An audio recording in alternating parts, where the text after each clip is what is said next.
मुमकिन है कि तुम हार जाओगे, टूट तुम सैकड़ों बार जाओगे, तो एक बार फिर से सोच लो, कब तक तुम शहरे पतवार जाओगे। बस अब उठ पड़, अपने वजूद को दुनिया में सिद्ध कर, एक हट जो तू ठान लिया, एक लक्ष्य तूने मान लिया, तो मुमकिन है कि जीत तुम अब की बार जरूर पाओ।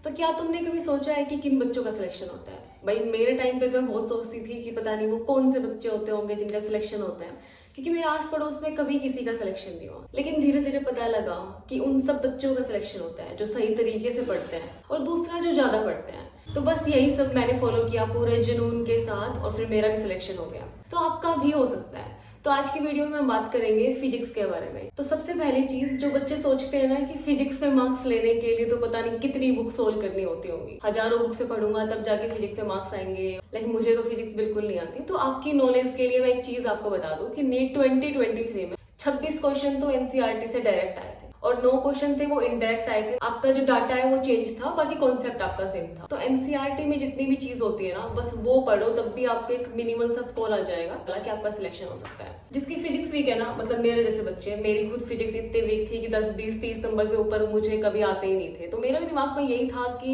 नहीं हो सकता मुझसे कुछ भी। तो मैं आपको एक चीज बता दूं कि एग्जाम में 75% ईजी आता है, लगभग 15% के लगभग जो होता है वो मीडियम लेवल का आता है, और 10% जो होता है हार्ड आता है।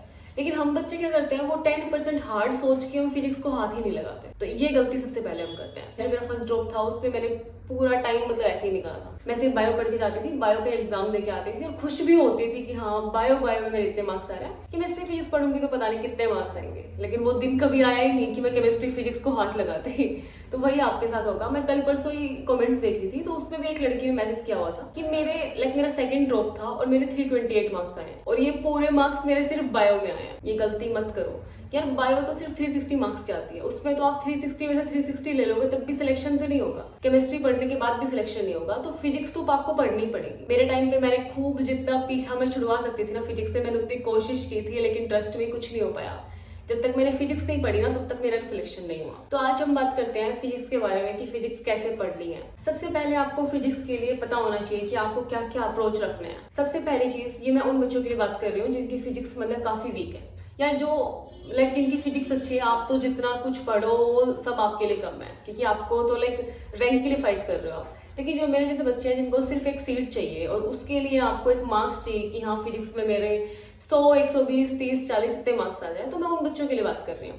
तो आपको 3 अप्रोच रखने हैं। सबसे पहले एनसीईआरटी, उसके बाद पीवाईक्यूज, और लास्ट में मॉक टेस्ट। एनसीईआरटी की बुक आपके पास है, उसमें थ्योरी नहीं पढ़नी है, चलो उसका मैं डीप में बताती हूँ आपको। रही बात पीवाईक्यूज की, तो पीवाईक्यूज में यार आपने देखी होंगी बहुत सारी बुक्स आती है, 36 ईयर पे आती है, 21 ईयर्स पे आती है, और लास्ट में जाके जब एग्जाम बिल्कुल पास आने लगता है तब तो हर बच्चा 10 ईयर सोल्व करता है। आज इस वीडियो में हम 21 ईयर पीवाईक्यूज की बात कर रहे हैं। ये एजुकार्ड की बुक है। सबसे पहली बात की हर साल पीवाईक्यूज से काफी क्वेश्चन रिपीट होते हैं, तो इससे भी आपको बहुत सारे क्वेश्चन रिपीट होते हुए दिखेंगे 21 ईयर में से भी। तीनों सब्जेक्ट के जो 21 साल के पीवाईक्यूज है वो एक ही बुक में है, ईयर वाइज इसमें दे रखे हैं। साथ में इसमें 2016 2023 वाला रिपीट वाला है, कर्नाटका 2013 वाला, एआईपीएमटी स्क्रीनिंग 2008 से 2012, मेंस वाला 2013 से 2017। तो साथ में एडिशनल आपको जितने भी कैंसिल पेपर हुए हैं वो सारे इसमें गिवन है। जैसे ये क्वेश्चन पेपर है, तो अगर हम इसका सॉल्यूशन देखते हैं तो सॉल्यूशन में इसके मेन फीचर्स है कि डिटेल में इसकी एक्सप्लेनेशन गिवन है। साथ में हर सॉल्यूशन के साइड में इसकी रिलेटेड एनसीईआरटी थ्योरी भी गिवन है, इसके इंपॉर्टेंट पॉइंट्स गिवन है, और साथ में इसके मिनोमिक्स भी गिवन है। तो इस बुक के सॉल्यूशन का पैटर्न मुझे काफी अच्छा लगा कि कितनी सारी चीजें एक्सप्लेन की गई। तो इस बुक का लिंक मैं आपको डिस्क्रिप्शन में दे रही हूँ, आप चेक कर लें। अब बात करते हैं एनसीईआरटी की। एनसीईआरटी का मतलब ये नहीं कि आप एनसीईआरटी की थ्योरी बैठ के पढ़ रहे हैं। फिजिक्स में कुछ कुछ चैप्टर है, 1 2 3 ही है जिसमें से थ्योरी पूछी जाती है, अदरवाइज सारे न्यूमेरिकल से पूछ जाते हैं। तो थ्योरी आप ज्यादा से ज्यादा सेमीकंडक्टर की पढ़ना, उसके बाद आप थ्योरी मत पढ़ना चाहे बेशक। तो अब बात आती है कि आपको एनसीईआरटी में पढ़ना क्या है। जो बार बार हम एनसीईआरटी बोल रहे हैं, तो उसमें क्या पढ़ना है भाई।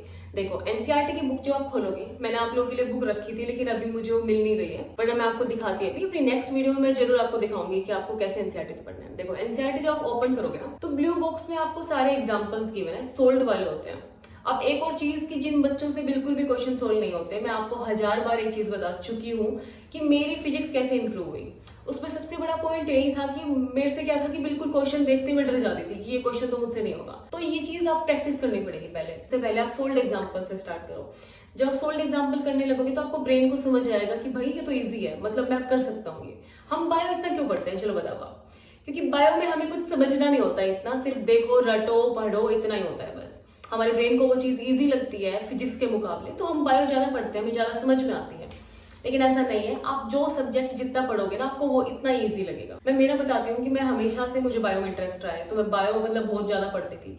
लेकिन जिस दिन से मैंने फिजिक्स पढ़नी स्टार्ट की ना, ट्रस्ट मी, मैंने सिर्फ 2 महीने फिजिक्स पढ़ी थी और 2 महीने में मेरे अंदर इतना कॉन्फिडेंस आ गया था कि कहीं मैं टॉप ना कर दूं फिजिक्स में भी, मतलब मुझे काफी इजी लगने लगी थी। तो आप मेरे कहने से है ना 3-4 दिन लगातार आप फिजिक्स पढ़ के देखो। और फिजिक्स जिस बच्चे को बिल्कुल नहीं आती ना, आप सोल्ड एग्जाम्पल प्रैक्टिस करके देखो एक बार, ठीक है, क्योंकि मेरा खुद हुआ है यार, मैं खुद, मेरी फिजिक्स इतनी वीक थी ना, आप सोच नहीं सकते। तो आपको वो एग्जाम्पल्स करने हैं और लास्ट में जाके एक्सरसाइज गिवन है। एक्सरसाइज में कुछ क्वेश्चन है वो थ्योरी वाले हैं, और जैसे हमने 12th में नहीं आता है कि डेरिवेशन होता है पूरा, तो उस टाइप के क्वेश्चन भी है, तो वो सारे आप अवॉइड करना, सिर्फ न्यूमेरिकल्स जो है ना वो करना। और उसमें भी मैं आपको एक चीज बता दूं कि कभी भी फिजिक्स को ऊपर से मत देखो।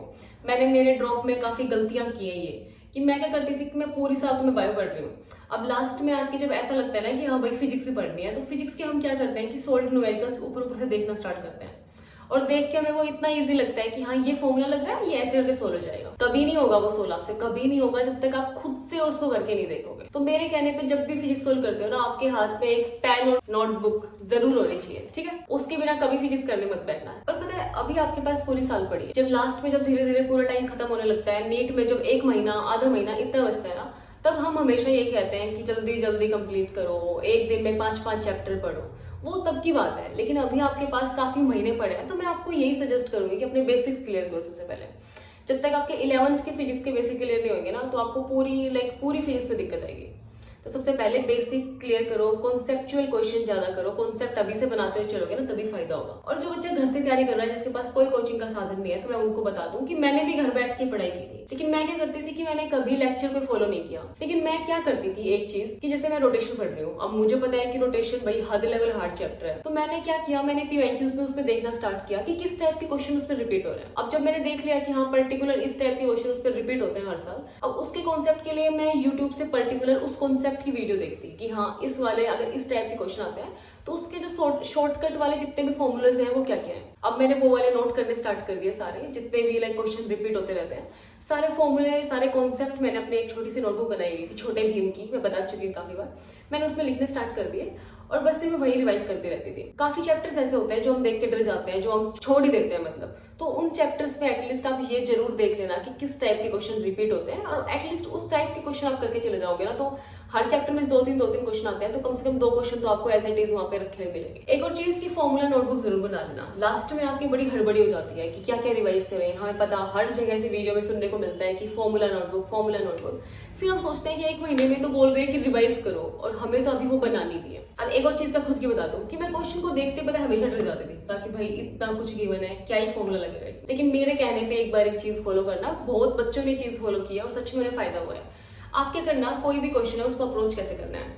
सबसे पहली चीज कि चाहे क्वेश्चन कितना भी बड़ा हो, आपको कितना भी डर लग रहा हो, लेकिन फिर भी मेरे कहने पे एक बार जरूर पूरा क्वेश्चन पढ़ना।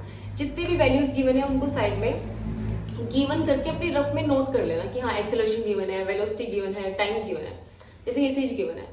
फिर लास्ट में लिखना कि इसमें निकालना क्या है, जैसे समझ लो कि इसमें लाइक इनिशियल वेलोसिटी निकालनी है, यू निकालना है, तो उसमें क्वेश्चन मार्क करके लिख लो। तो फिर आप देखना कि वेलोसिटी निकालने के क्या क्या फॉर्मूलाज होते हैं। स्टार्टिंग के दिनों में तो आपको नोट करना ही पड़ेगा कि हाँ इसमें ये फॉर्मूलाज होते हैं, फिर आपका दिमाग घूमेगा कि अच्छा ये चीजें गिवन है, मतलब ये चीजें इस फॉर्मूला में सारी सेट हो रही है, तो इससे क्वेश्चन आपका सोल्व हो जाएगा। लेकिन टाइम के बाद क्या होगा, अभी आपको ये चीज काफी बड़ा लग रहा होगा प्रोसेस कि इतना तो कैसे करेंगे एग्जाम में बैठ के, लेकिन धीरे धीरे पता है आदत पड़ जाएगी, आप इससे यूज टू हो जाओगे। फिर तो क्या होगा कि क्वेश्चन पढ़ते ही वैल्यूज लिखते ही आपके दिमाग में एकदम से स्ट्राइक हो जाएगा कि हाँ इसमें ये वाला फॉर्मूला लगेगा, ठीक है। तो मेरे कहने पे जरूर एक बार ये करके देखना, सच में इससे सारे क्वेश्चन सोल्व हो जाते हैं। चाहे कितना भी बड़ा क्वेश्चन हो, आप एक बार वैल्यूज नोट करोगे ना, तो समझ लो आपने आधा क्वेश्चन सोल्व कर लिया वहीं पर ही। और लास्ट तक जरूर आंसर निकाला करो, ऐसे नहीं करना कि फॉर्मूला आपको पता चल गया, वैल्यूज सारी उसमें फिट हो रही है, तो इट मीन्स कि आपका खत्म हो गया काम। जितनी कैलकुलेशन मिस्टेक होती है फिजिक्स में, इतना तो लाइक और मिस्टेक्स भी नहीं होती आपकी। तो हमेशा स्टार्टिंग से ही कोशिश करना कि आप क्वेश्चन को पूरा लास्ट तक सोल्व कर रहे हो। आई थिंक ये वीडियो काफी बड़ी हो गई है, तो चलो best of luck for preparation और बाय बाय।